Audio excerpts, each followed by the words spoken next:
Hey, everybody, back with Blaze and Olivia. And we're talking about one last topic before we get into discounted cash flow valuation analysis, which is we need to talk about working capital and net working capital. And for those who are listening in, I do actually have some visual aids to help kind of describe some of this stuff. I think it's pretty helpful. So would recommend that you check out the YouTube link that's in the show notes if you want to follow along with the visuals. Otherwise, you're welcome to keep listening along, and we'll try to verbally describe as best I can everything that we're seeing. So today we're talking about net working capital and why do we care about it? It impacts a lot of different things, mostly cash flow forecasting, but that impacts valuation. And then later on, we'll talk about how it's also an important part of M&A negotiation too. That's a little bit of an advanced topic, but working capital is hugely important. And this builds on something that we were just talking about in the last episode, which is that the best predictors of future performance appear on your income statement. So think net income or profitability, think EBIT or EBITDA technically does not appear on the income statement. Technically, it's a non-GAAP item, but everybody kind of thinks of it as an income statement-like item. So all of these great predictors of future performance appear on your income statement, but also, as we talked about last week, the most important measure of outcomes and the number one thing that we really care about is cash flow, which is very different from the types of stuff we'd see on the income statement. And that appears on the cash flow statement. And working capital represents several different line items that are both important in dollar number, and they're also recurring structural differences between the income statement and the cash flow statement. So hugely important topic that I want to spend time on. And really, it's all about timing. It tracks the differences between when a company recognizes revenue or expenses on their income statement and when money actually changes hands. So this is where we're, when we're doing all of these three statement, how does this affect this type of exercises? There are things like depreciation that are non-cash items. That is one important adjustment, but there's this whole other set of important adjustments that fall into working capital line items. And the way I want to start by talking about this is not only what does count as working capital or net working capital, but what doesn't. So here we have an example of a forecasted balance sheet. And the first thing to note is that our balance sheet balances in every year, we can see, 7077 120, 707 120, 18448, 343, 18448, 343. So in every year, our total assets equals our total liability plus our total equity. So we're happy that our forecasted balance sheet balances, which is great. So let's talk about some things that are not working capital. So in our equity section, preferred stock, common stock, this is basically ways in which the company, got some initial money from equity investors. Retained earnings, as we've chatted about, is just the accumulation of old profits that are still in the business, not working capital. Now let's talk about, next in liabilities. So short-term debt, long-term debt. These are debt items. These are long-term items. Even the short-term debt is a structural decision to finance your business, not net working capital. Other long-term assets, that's a very common line item that you'll see. So illiquid assets that won't go away during regular business activities, goodwill, which is kind of another made-up item for the value of intangible assets that you've acquired through acquisitions, not net working capital. Oh, and PP&E, which stands for property, plant, and equipment. So this is the type of stuff that CapEx would contribute to. So property, plant, and equipment would be things like the value of your factory, the value of heavy machinery that is an important input to a good that you produce. So kind of stuff like that. All of that, not net working capital. So, and then the last thing is cash balance, not net working capital, because working capital consists of items that will become cash or will consume cash, but cash is already cash, so not part of net working capital. And that leaves us with accounts receivable in this model and accounts payable. Accounts receivable is the value of dollars where you've performed the work, you've recognized revenue for the work, but your customers haven't paid you yet. And accounts payable, on the flip side, is when someone has done some work for you and you owe them money, but you haven't paid them yet. So if my accounts receivable balance increases, and nothing happens to my revenue or anything like that, just all else equal, if my accounts receivable is higher, what do you think happens to my cash balance? Higher or lower? It's going to be lower. Exactly. And now same question for accounts payable. All else equal, if my accounts payable were higher, how does that affect my cash balance? The opposite.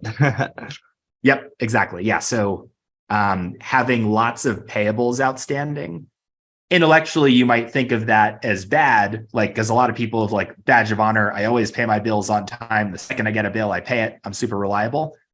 It turns out that in like the corporate context, that the longer you can convince people to wait until you pay them, the more you will structurally have a little bit of extra cash in your business for longer.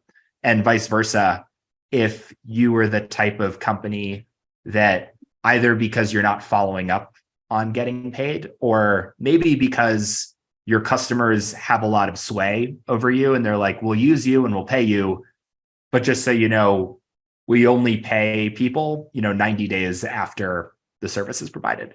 And so a great example of that is the dynamic that takes place between companies like Walmart and consumer brands that are trying to get access to Walmart. So the more leverage that a company has in those negotiations, the more likely they might be able to dictate terms over which, the lag or lead time for which they get paid. And there are there's more than this, but 99% of all of the working capital you'll see will fall into one of these 6 categories. And like 95% of it is in 3 categories, which are accounts receivable. That's money that customers owe you. We talked about that. Inventory is another one that matters a lot for companies that produce physical goods. Like if I run a consulting firm, we don't have any inventory. But this is basically things that I wrote finished goods here, but it could be incomplete goods. It's just things that you've bought that are going to be sold at some point, but you haven't sold it yet. So an example would be if you're running a lemonade stand and have like 10 cups of lemonade that are like all ready to go, like the ice is in them, the lemonade is in them, they're all shaken, they're just sitting on your stand waiting to sell to customers. That's inventory. And so the idea of tracking inventory is that you paid money for the lemons and the sugar and the ice and the cups. And so that money went out the door when you went to the store to buy it. And there's this period while they're ready for sale, but you haven't sold them yet, where they're sitting in inventory. And by the way, I wrote finished goods here because you would also include, if you have an employee that's like making lemonade for you, you would include their salary cost for the time that they spent making the lemonade. Like that is part of like a value added process that took lemons and made lemonade.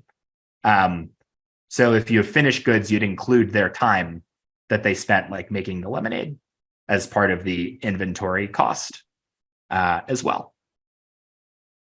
Prepaid expenses, you'll see these often enough, but they're usually lower in magnitude and less critical for forecasting. And these are basically things that you've paid for, but haven't benefited from. And so an example might be if I have like a law firm on retainer or something, and and they request that I pay them upfront, or something where I pay somebody for some service that they haven't provided for me yet. All of these are assets, by the way, right? Like if you have accounts receivable, that is, you have this asset, which is you have a customer contract where they owe you money and you haven't gotten it yet. So it's an asset, but it's not cash. Inventory, you have all this stuff, you've already paid for it, it's ready to sell, but you haven't sold it yet. It's an asset, it's not yet cash. Same thing with prepaid expenses. You've actually, in this case, paid the cash already for a service that you're owed. So the asset is there's this like service that is deliverable to you at some point. On the flip side, there are liabilities that count as working capital. Accounts payable, we talked about that earlier. It's money that you owe somebody. So somebody did some work for you. You owe them the money, but you haven't paid them yet. Deferred revenue is money that you've already received for work that you owe.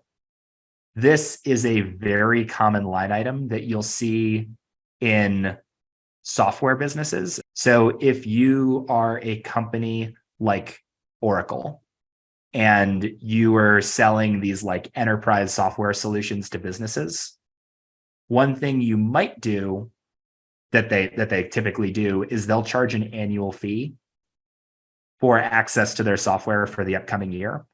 And so they will basically charge companies, like every June 1st, they charge that annual fee, and they usually get paid up front. So their deferred revenue would basically be they collect a bunch of cash from customers every June 1st, but then they owe the customers access to their software for a year, and they're not going to get paid anymore for that. So that is an example of deferred revenue, which is similar to this averaging out concept of like you owe a year's worth of your service to somebody and you got paid for a year of that service up front. And so over the course of those 11 months, you'll gradually reduce the deferred revenue associated with that contract. So it's money that will become revenue soon, but you can't call it revenue until the month goes by where you've actually delivered them the service. And then the last liability item we'll talk about here that counts as working capital is accrued expenses, which is in a lot of ways the opposite of prepaid expenses. So this is things that you've benefited from, but haven't yet paid for. And so the three things that people really memorize on this list are accounts receivable, accounts payable, inventory for companies that produce physical goods. And then if you're in the software space, everybody cares about deferred revenue. And then these prepaid expenses, accrued expenses, they usually don't like structurally grow as the business grows, but receivables do, right? Like the more revenue you make, the more customers you sign. If every customer on average pays you like 20 days after you send them an invoice, then as your revenue grows, your receivables grows too. And so this is why working capital is a really important component of any free cash flow forecast we do, because your working capital base almost always is structurally growing as your business grows or structurally contracting as your business contracts.